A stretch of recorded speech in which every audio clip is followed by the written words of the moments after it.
3 reasons to file for Social Security on time. You don't get a say in how much you pay into Social Security during your working years, but you do have some say in how much you get out of it. The age you begin taking Social Security affects how much you'll receive per month, so you have to give some thought to when to start claiming benefits. You become eligible for benefits at 62, but you can delay retirement benefits up to 70 in order to get larger checks. There are no right or wrong answers, but if you aren't sure what to choose, filing at your full retirement age is a safe bet. What does it mean to file for Social Security on time? Before we get into the benefits of filing at your full retirement age FRA, it's helpful to discuss what that actually means. The Social Security Administration assigns everyone a FRA based on the year you're born. If you want the full benefit you're entitled to based on your work record, you must wait until your FRA to begin claiming. You can start as early as 62, but the Social Security Administration will reduce your checks to account for the extra months you're receiving benefits. Claiming benefits at 62 will get you 70% of your scheduled benefit per check if your FRA is 67, or 75% if your FRA is 66. You can also delay retirement benefits past your FRA and your checks will increase until you hit the maximum benefit at 70. This is 124% of your scheduled benefit per check for an FRA of 67, or 132% for an FRA of 66. There are pros and cons to starting benefits at any age, but here are a few reasons you should consider choosing the middle ground and filing at your FRA. 1. You're unsure how long you're going to live. If you don't anticipate living long, it makes sense to start benefits at 62 and claim them while you can.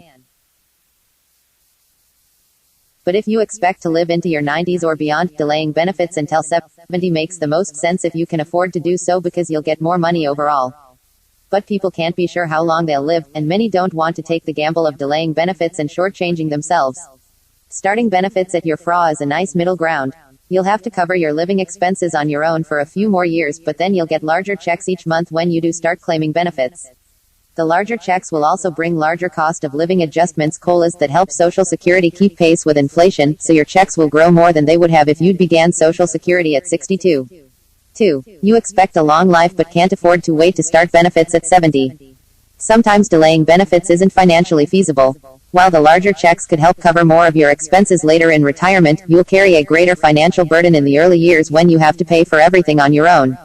If your retirement savings don't allow for that, try to at least wait to claim benefits until your FRA. This will help you avoid the big hit your Social Security checks will take if you begin at 62 while still shortening the amount of time you have to cover all your living expenses independently. But no matter when you begin Social Security, it's probably not going to cover all of your expenses. Social Security was only ever designed to replace about 40% of pre-retirement income for average earners, though the Social Security Administration gives no definition of what this means. Higher income seniors may find it covers less than that, while low income seniors might find it covers more.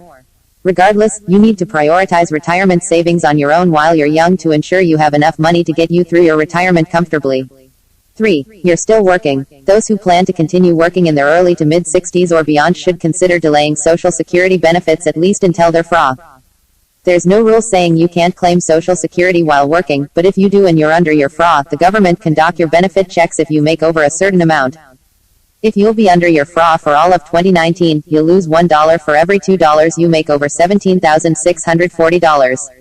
If you'll reach your FRA in 2019, you'll lose $1 for every $3 you make over $46,920 if you hit this amount before your birthday. Once you reach your FRA, these restrictions go away, though you could still owe taxes on your Social Security benefits if you earn too much. The money the Social Security Administration takes out of your benefit checks while working and claiming under FRA isn't lost forever. Once you hit your FRA, it recalculates your benefits to account for what it took out, and you may see a slight bump in your checks. But if your job provides enough income to live on, you're better off just delaying Social Security until you're ready to retire. You'll never be sure if you're picking the best age to begin Social Security benefits, but waiting until your FRA is a smart choice if you want to hedge your bets. Revisit this decision as you near retirement. Your circumstances may change, and this could cause you to start benefits earlier or later than you anticipated. I hope this helped you with any questions you might have. Thank you for listening.